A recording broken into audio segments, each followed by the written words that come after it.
السلام علیکم. CS610 کا لیکچر نمبر 27 کرنا ہے ہم نے. اس میں ہم نے ایڈریس ریزولیوشن پروٹوکول یا ARP کو پڑھنا ہے. یہ بہت ہی امپورٹنٹ ٹاپک ہے. جیسے ہم نے پیچھے اس کے بارے میں پڑھا تھا کلاس لیس ایڈریسنگ کے بارے میں اور سب نیٹنگ کے بارے میں، تو یہ بھی بہت امپورٹنٹ ٹاپک ہے. اچھا، اب وہ کہتے ہیں protocol addresses and packet delivery. یہ سسٹم کیسے ہوتا ہے؟ Protocol addresses are abstractions provided by software. کہ یہ جو آپ کو آئی پی ایڈریسز کی ہم بات کر رہے ہیں نا پچھلے 2-3 لیکچر سے، وہ ابسٹریکشنز ہوتے ہیں، مطلب کوئی ایکچوئل فزیکل چیز نہیں ہوتی. Physical network hardware does not know how to locate a computer from its protocol address. کے پروٹوکول ایڈریس کو یوز کر کے فزیکل جو ہارڈ ویئر ہوتا ہے کمپیوٹر کا، وہ یہ نہیں پتہ کر سکتا کہ کس کمپیوٹر کو جو وہ اس نے ڈیٹا بھیجنا ہے. The protocol address of the next hop must be translated to an equivalent hardware address before a packet can be sent. Basically کہ جو آپ کا آئی پی ایڈریس ہے نا، اس کو آپ نے ٹرانسلیٹ کرنا ہوتا ہے ایک ایکویولنٹ ہارڈ ویئر ایڈریس میں، تاکہ آپ جو ہے وہ اس کو پیکٹ سینڈ کر سکو، یعنی فزیکل ہارڈ ویئر لیول پہ جب بات ہو رہی ہے. اچھا، ایڈریس ریزولوشن کیا چیز ہوتی ہے؟ یہی چیز ہوتی ہے بیسیکلی کہ mapping between a protocol address and a hardware address is called address resolution. کہ یہ جو ہم کام کرتے ہیں نا، کہ پروٹوکول ایڈریس کو ہم کس میں ٹرانسلیٹ کرتے ہیں؟ ایکویولنٹ ہارڈ ویئر ایڈریس میں، تو اس چیز کو ہم ایڈریس ریزولوشن کہتے ہیں.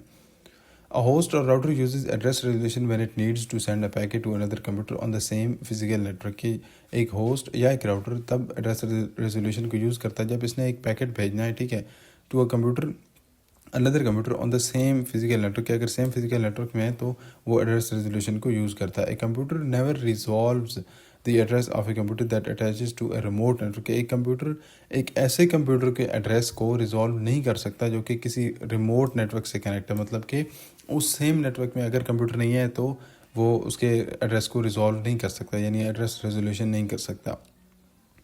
In the figure below, a simple internet with routers R1 and R2 connecting 3 physical networks is shown. یہ آپ کی جو فگر ہے اس میں یہ کہہ رہے ہیں کہ آپ کے پاس 2 راؤٹرز ہیں، یہ R1 اور R2، اور یہ 3 نیٹورکس کو کنیکٹ کر رہے ہیں. اب یہ بات بیسیکلی یہی کر رہا ہے کہ اگر A ہے نا، ٹھیک ہے، تو A B کے ایڈریس کو ریزالو کر سکتا ہے، ٹھیک ہے. اسی طریقے سے C جو ہے وہ D کی کر سکتا ہے، یا D C کی کر سکتا ہے، اس طریقے سے. لیکن جو آپ کا A ہے وہ D کے ایڈریس کو ریزالو نہیں کر سکتا، اور نہ ہی کسی اور نیٹورک کے کسی اور کمپیوٹر کو کر سکتا ہے. تو یہ بیسیکلی یہی بات ہے نیچے جو ہے وہ لکھی ہوئی ہے ساری. اچھا، اب ایڈریس ریزولوشن کی جو ہے نا وہ 3 اس کے جو وہ ٹیکنیکس ہوتی ہیں. تو یہ ان کا جہاں پہ سب سے پہلے یہ جو گرین میں نے ہائی لائٹ کیا، یہ ان کی ڈیفینیشنز آپ کہہ لیں، یا جو 2 مارکس کا 3 مارکس کا کوشچن ہوتا ہے اس میں یہ لکھنے کے لیے کافی ہیں. یہ جسٹ ان کا اوور ویو ہے. یہاں سے ان کے نیچے جو ہے وہ ڈیٹیل شروع ہو رہی ہے. سب سے پہلے آپ کے پاس 3 ہیں، کون کون سے؟ تو وہ ہیں ایک ٹیبل لک اپ ہے، ایک کلوز فارم کمپیوٹیشن ہے، اور ایک میسج ایکسچینج ہے. یہ کیا چیزیں ہیں؟ یہ ایڈریس ریزولوشن کی ٹیکنیکس ہیں 3. اچھا، اب ان کو ہم ایک ایک کر کے ڈیٹیل میں پڑھ لیتے ہیں. سب سے پہلے ٹیبل لک اپ جو میتھڈ ہے. Resolution requires data structure that contains information about address binding. کہ یہ جو ریزولوشن ہم نے کرنی ہوتی ہے نا، اس کو ایک ڈیٹا اسٹرکچر کی ضرورت ہوتی ہے. ڈیٹا اسٹرکچر میں کیا چیز ہوتی ہے؟ ڈیٹا اسٹرکچر میں وہ انفارمیشن ہوتی ہے about address binding. Address binding کیا چیز تھی؟ ہم نے اوپر دیکھ چکے ہیں کہ جو ہم آئی پی ایڈریس کے اگینسٹ ایک ایکویلنٹ ہارڈ ویئر ایڈریس جو ہمیں پتہ چلتا ہے، اس ساری پروسیس کو ہم ایڈریس بائنڈنگ کہتے ہیں، یا ایڈریس ریزولوشن بھی کہتے ہیں. تو ایڈریس بائنڈنگ کے بارے میں جو انفارمیشن ہوتی ہے جس ڈیٹا میں، وہ ریزولوشن کو ریکوائر ہوتا ہے. مطلب ریزولوشن وہ ڈیٹا کو یوز کر کے اپنا جو ہے پروسیس کرتی ہے. A separate address binding table is used for each physical network. کہ ہر فزیکل نیٹورک کے لیے ایک سیپریٹ جو ہے ایڈریس بائنڈنگ ٹیبل جو ہے وہ یوز ہوتا ہے. ایڈریس بائنڈنگ ٹیبل، یہ جو ٹیبل انہوں نے نیچے بنا ہے، اس ٹائپ کے ٹیبل کو کہتے ہیں. کہ ایک سائڈ پہ آپ کے پاس آئی پی ایڈریس ہوں گے، اور دوسری سائڈ پہ اس کے ہر آئی پی کے ایڈریس کے ایکویلنٹ ایک ہارڈ ویئر ایڈریس جو ہے وہ مینشن ہوگا. فار ایگزامپل یہ فرسٹ والا اگر ہے ایڈریس، تو اس کا ایکویلنٹ ایڈریس یہ لکھا ہوا ہے. باقی اس طریقے سے. The chief advantage of the table lookup approach is generality. A table can store the address binding for an arbitrary set of computers. کہ اس کا سب سے بڑا فائدہ یہ ہے کہ اس میں آپ کے پاس جو نمبر آف کمپیوٹرز ہیں وہ فکس نہیں ہوتے، آربیٹری ہوتا ہے. تو آپ اپنی مرضی سے جتنے کمپیوٹر چاہو سیٹ کر سکتے ہو. لیکن for less than a dozen hosts a sequential search can suffice. کہ اگر آپ کے پاس ایک تھوڑے سے کمپیوٹر ہیں، ٹھیک ہے، اس نے محاورتاً بولا ہے کہ اگر درجن سے کم ہے تو، لیکن اگر آپ کے پاس تھوڑے سے کمپیوٹر ہیں تو آپ کے پاس سیکوینشل سرچ جو ہوتی ہے وہ آپ کے پاس جو ہے فنکشنل ہوتی ہے اور یوزفل ہو سکتی ہے. مطلب اس کو آپ یوز کر سکتے ہیں. سیکوینشل سرچ کا مطلب یہ ہے کہ اب جو کہ ٹیبل ہے نا تو اس میں یہ I P address for example first والا مینشن ہے، ٹھیک ہے. تو اب ایک پیکٹ آیا یا جب ریزولوشن کرنی ہے کسی ڈیوائس نے، ٹھیک ہے، تو وہ اس ٹیبل میں دیکھے گا کہ اچھا یہ ہے اس کا ایڈریس، ٹھیک ہے، تو اس کے اگینسٹ کون سا ہارڈ ویئر ایڈریس تھا، ٹھیک ہے یہ ہے. لیکن اگر اس کو دیکھنا ہے تو پہلے وہ اس کو دیکھے گا، پھر اس کو دیکھے گا، پھر اس کو دیکھے گا، اس کو دیکھے گا، اس کو دیکھے گا، پھر اینڈ پہ آ کے اس کو وہ جو ہے وہ اپنا ایڈریس ملے گا، ٹھیک ہے، اور اس کو اگینسٹ پھر اس کا جو ہارڈ ویئر ایڈریس ہوگا. تو یہ چیز ہوتی ہے سیکوینشل سرچ کے، باری باری ایک ایک کر کے ہم جو ہے وہ سرچ کرتے ہیں. تو وہی بات کر رہا ہے کہ اگر تھوڑے سے کمپیوٹرز ہیں تو سیکوینشل سرچ آپ کر سکتے ہو، لیکن for large networks that sequential approach uses too much CPU P U ٹائم، کہ اگر آپ کے پاس نیٹورک جو ہے وہ بہت بڑا ہے تو آپ کے پاس یہ جو سیکوینشل سرچ ہے یہ بہت زیادہ C P U time consume کرتی ہے. In the table below the hardware address for their corresponding I P addresses are given. یہ ویسے انہوں نے ایک ٹیبل دیا ہے کہ اگر آئی پی ایڈریس یہ ہے تو اس کے اگینسٹ جو ہے وہ ہارڈ ویئر ایڈریس وہ کیسے بنتا ہے اس طریقے سے. اچھا، اب کہتے ہیں there are two standard implementations to improve computation efficiency. کہ یہ جو مسئلہ آ رہا تھا نا ہمارا سی پی یو ٹائم زیادہ کنزیوم کرنے والا، اس کو سالو کرنے کے لیے آپ کے پاس دو میتھڈز ہوتے ہیں. سب سے پہلے ہوتی ہے ہیشنگ. ہیشنگ میں یہ ہوتا ہے کہ آپ اپنی جو اسٹرنگ آف کریکٹرز ہوتی ہے نہیں، جو آپ کا ایڈریس ہوتا ہے اس کو ایک شارٹر فکس لینتھ ویلیو میں کنورٹ کر دیتے ہو، ٹھیک ہے. تو فار ایگزامپل اگر یہ ایڈریس ہے آپ کے پاس، ٹھیک ہے، تو اس کو آپ نے کچھ اس طریقے سے ایک بنا دیا رینڈم کریکٹرز میں کہ ہیش ہو گیا، @ ہو گیا، ایکسکلیمیشن 1 2، کچھ اس طریقے سے، مطلب آپ نے ایک رینڈم اسٹرنگ لیکن شارٹر سائز کی اور فکس سائز کی بنا دی. تو اس سے آپ کیا کر سکتے ہو کہ اس کو ڈھونڈنا آسان ہوتا ہے. That represents the original string, ٹھیک ہے. Hashing is use to indexed and retrieve items in database because it is faster to find the item using the shorter hashed key than to find using the original value. کہ original value کے بجائے، original value سے مراد جہاں پہ ہے کہ آپ کا پورا ایڈریس یوز کرنے کے بجائے اگر آپ شارٹر جو ہے وہ ہیشڈ کی یوز کریں گے تو اس طریقے سے آپ ڈیٹا جو ہے اپنا ڈیٹا بیس میں زیادہ تیزی سے فائنڈ کر سکتے ہو.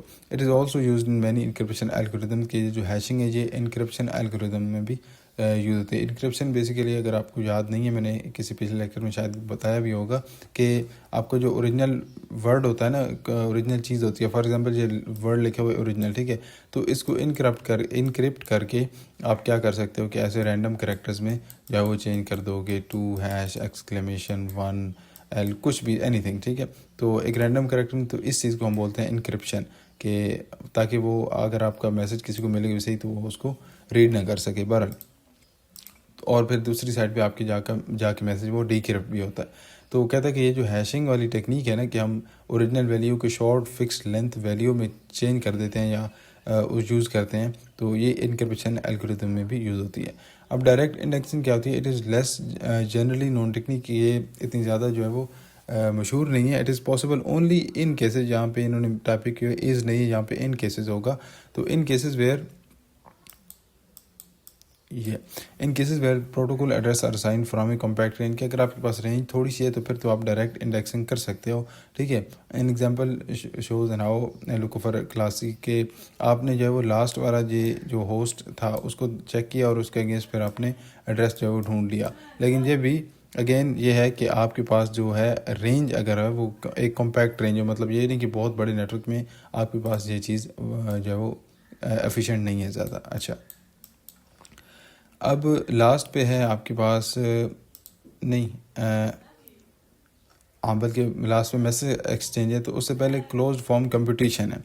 ہم کہتے ہیں کہ for networks use configurable addressing it is possible to choose an address that makes closed form address resolution possible. کہ اگر ایک نیٹورک میں کنفیگریبل ایڈریسنگ جو ہے وہ یوز کیجیے. کنفیگریبل ایڈریسنگ بیسیکلی یہ ہوتی ہے کہ آپ کا جو نیٹورک کا ایڈمن ہوتا ہے نا، وہ ایڈریس اسائن کرتا ہے آپ کے کمپیوٹر کو یا آپ کے ہوسٹ کو. تو ایسا نیٹورک جس میں کنفیگریبل ایڈریسنگ ہوتی ہے اس میں یہ پاسبل ہوتا ہے کہ آپ جو کلوز فارم کمپیوٹیشن ہے یا اس میتھڈ کو یوز کر سکتے ہو. اب اس میں ہوتا کیا ہے کہ resolver is use to compute a mathematical function that maps an I P address to a hardware address. کے ایک ریزالور ایک مشین ہو سکتی ہے یا سافٹ ویئر ہو سکتا ہے، وہ کیا کرتا ہے کہ میتھمیٹیکل کمپیوٹیشن کرتا ہے، ٹھیک ہے، اور اس میتھمیٹیکل کمپیوٹیشن کے رزلٹ میں وہ ایک آئی پی ایڈریس کے اگینسٹ ایک اس کو آئی پی ایڈریس کو میپ کرتا ہے ایک ہارڈ ویئر ایڈریس ہے، ٹھیک ہے. تو ابھی اس کو ہم ایگزامپل سے بھی دیکھیں گے تو آپ کو مزید کلیئر ہو جائے گا. When a computer connects to a network that uses configurable addresses, the local network administrator must use a hardware address as well as an IP address. کے وہی بات کہ جب آپ ایک کنفیگریبل ایڈریس والے نیٹورک میں ہو تو آپ کا جو ایڈمنسٹریٹر ہوتا ہے اس نے کیا کرنا ہوتا ہے کہ ہر کمپیوٹر کے لیے ایک ہارڈ ویئر ایڈریس بھی چوز کرنا ہوتا ہے اور ایک آئی پی ایڈریس بھی چوز کرنا ہوتا ہے. The two values can be chosen to make address resolution trivial. کہتے ہیں کہ اس طریقے سے آپ جو ہے 2 ویلیوز چوز کر سکتے ہو تو تاکہ آپ کی جو ایڈریس ریزولیوشن ہے اس کو آپ یوز کر سکو. یہاں پہ اگزامپل کے طور پہ کہتا ہے کہ ایک آپ کے پاس کنفیگریبل نیٹ ورک نمبر ہے یہ, ٹھیک ہے. تو اس میں کہتے ہیں the I P of the first host is, اب یہاں پہ دیکھیں تو یہاں تک پورا سیم ہے یہ, ٹھیک ہے, یہاں تک 5 تک, اور اس کے آگے 1 آ گیا. مطلب پہلا ہوسٹ کا جو ایڈریس آئی پی ایڈریس ہے وہ اس طریقے سے ہوگا اور اس کا ہارڈ ویئر ایڈریس جو ہے وہ 1 ہوگا. The I P address of second host اس طریقے سے 2, ٹھیک ہے. اس طریقے سے پھر اس کا جو سیکنڈ ہے اس کا ہارڈ ویئر ایڈریس 2 ہوگا. آئی پی ایڈریس آف کوئی راؤٹر ہے تو اس کا آئی پی ایڈریس یہ ہو سکتا ہے, ٹھیک ہے, 101, اور اس کا ہارڈ ویئر ایڈریس جو ہے وہ اس طریقے سے 11 ہوگا. A simple boolean AND operation can compute the computer's hardware address, ٹھیک ہے. ہارڈ ویئر ایڈریس کو کیسے کمپیوٹ کیا جاتا ہے کہ آپ کی آئی پی ایڈریس کے ساتھ اینڈ آپریشن کیا جاتا ہے. یہ جو 0xFF لکھا ہوا ہے اس کا مطلب یہ ہے کہ جو آخری آکٹیٹ ہے یا آخری جو ڈیجٹ ہے نا ایڈریس کا, ٹھیک ہے, اس کے ساتھ اس آئی پی ایڈریس کا اینڈ لو تو وہ آٹومیٹیکلی پھر آپ کے پاس جو آخری ڈیجٹ ہوتا ہے وہ رزلٹ میں آ جاتا ہے. اب یہاں پہ کوشچن جو ہے ایک ذہن میں آتا ہے کہ اگر ہمیں دیکھ کے صاف پتہ چل رہا ہے کہ جو لاسٹ ڈیجٹ ہے یہی ہمارا ہارڈ ویئر ایڈریس بنتا ہے تو یہ کمپٹیشن کرنے کی کیا ضرورت ہے. تو اس کا آنسر یہ ہے بیسیکلی کہ یہ عام ایز ہیومنز ہم ریڈ کر کے اس کو پتہ کر سکتے ہیں کہ یہ جو ہے یہاں پہ اس کا ہارڈ ویئر ایڈریس ہے, لیکن کمپیوٹر جو ہوتے ہیں ان کو اس طریقے سے یہ ایڈریس نہیں نظر آ رہا ہوتا. ان کو زیروز اور ونز کی فارم میں ایک بہت لینتھی اسٹرنگ ہوتی ہے, ٹھیک ہے, اس میں سے انہوں نے یہ چیز نکالنی ہوتی ہے کہ ہارڈ ویئر ایڈریس کون سا بنتا ہے. اس وجہ سے ان کو پھر اس کمپٹیشن کی ضرورت پڑتی ہے. اچھا, اب لاسٹ میں میسج ایکسچینج, تو یہ بہت ہی سمپل ہے. اس میں ہوتا یہ ہے کہ an alternate to local computation is distributed approach, کہ یہ جو کمپٹیشن والا میتھڈ ہے اس کا الٹرنیٹ یہ بھی ہوتا ہے کہ آپ کے پاس ایک ڈسٹریبیوٹیڈ اپروچ ہوتی ہے. اس میں یہ ہوتا ہے کہ computer that needs to resolve an address sends a message across a network and receives a reply. ہوتا یہ ہے کہ کمپیوٹر جو ہے وہ جب اس کو ایک ایڈریس ریزالو کرنا ہوتا ہے نا, مینز اس کے پاس آئی پی ایڈریسز ہیں اور اس نے ریزالو کرنا ہے کہ اس آئی پی ایڈریس کا ہارڈ ویئر ایڈریس کیا ہوگا, تو وہ پورے نیٹ ورک میں ایک میسج بھیج دے گا, اور جس کمپیوٹر کا وہ آئی پی ایڈریس ہوگا وہ اس میسج کو ریسیو کرے گا اور اس کو رسپانس میں اپنا ہارڈ ویئر ایڈریس جو ہے وہ بتا دے گا. The message carries a request that specifies the protocol address and reply carries the corresponding hardware address. کی جو میسج بھیجا جا رہا ہے اس میں پروٹوکول ایڈریس مینشن ہوتا ہے, ٹھیک ہے, کہ یہ والا جو پروٹوکول ایڈریس ہے یہ کس کمپیوٹر کا ہے. تو جس کمپیوٹر کا ہوتا ہے اس کے پاس جب وہ میسج پہنچتا ہے تو وہ دیکھتا ہے کہ ٹھیک ہے میرا ایڈریس ہے, پروٹوکول ایڈریس میرا ہے, تو اس کے پھر رپلائی میں وہ اپنا ہارڈ ویئر ایڈریس اس کو سینڈ کر دیتا ہے. اچھا, in this category there are 2 possible design. اچھا, اب اس میں یہ جو میسج ایکسچینج ٹیکنیک ہے اس میں آپ کے پاس 2 قسم کے ڈیزائنز ہوتے ہیں. ایک سینٹرلائزڈ ہوتا ہے, ایک ڈسٹریبیوٹڈ ہوتا ہے. سینٹرلائزڈ میں سمپلی یہ ہوتا ہے کہ آپ کے پاس ایک سرور ہوتا ہے, ٹھیک ہے, جو کہ جس کا کام یہ ہوتا ہے کہ ٹاسک آف آنسرنگ کی جتنی بھی ریکویسٹ نیٹ ورک میں آ رہی ہے نا اس کا کام ہوتا ہے وہ ساری ریکویسٹ کو آنسر کرنا, ٹھیک ہے. اس کا ایڈوانٹیج یہ ہے کہ اس سے ریزولیوشن ایزی کنفیگر ہوتی ہے, مینیج ایزیلی کر سکتے ہو اور کنٹرول ایزیلی کر سکتے ہیں, کیونکہ ایک ہی سرور سے یا ایک سے زیادہ سرور بھی ہو سکتے ہیں. تو ان سے چونکہ یہ ساری چیز ہو رہی ہوتی ہے, ساری پروسیسنگ ان سے ہو رہی تھی, تو ان کو کنٹرول کرنا بھی ایزی ہوتا ہے. سرورز بھی بیسیکلی آپ کے کمپیوٹرز ہی ہوتے ہیں. اچھا, اب ڈسٹریبیوٹیڈ ڈیزائن میں کیا ہوگا کہ each computer on the network participates in address resolution by agreeing to answer resolution request for its address, کے ہر کمپیوٹر جب وہ خود اس کا ذمہ دار ہوتا ہے کہ اس کے پاس جب ایک ریکویسٹ آئے گی تو وہ خود اپنا ایڈریس بتائے, بجائے اس کے کہ کوئی سرور اس کے بیہاف پہ یہ کام کرے. It also has an advantage that address resolution servers can become a bottleneck and reduce cost, کہ اس کا فائدہ ایک یہ ہے کہ اس سے تو کاسٹ ریڈیوس ہو جائے گی, ٹھیک ہے, کیونکہ آپ کو سرورز کی ضرورت نہیں پڑے گی. اور جو سرورز ہیں وہ ایک باٹل نیک اس طریقے سے بھی بن سکتے ہیں کہ اگر ایک سرور تھا فار ایگزامپل وہ خراب ہو گیا تو آپ کا پورا نیٹ ورک جو ہے وہ رک سکتا ہے. اس کی وجہ سے پوری جو ایڈریس ریزولیوشن جو ریکویسٹ تھی وہ سارا پروسیس جو ہے وہ رک سکتا ہے. لیکن اگر آپ ڈسٹریبیوٹڈ ڈیزائن یوز کر رہے تو چونکہ ہر کمپیوٹر ہی خود اپنا یا وہ اپنے اینڈ پہ کام کر رہے ہیں تو اس وجہ سے یہ والا مسئلہ اس میں نہیں آتا. And that's it.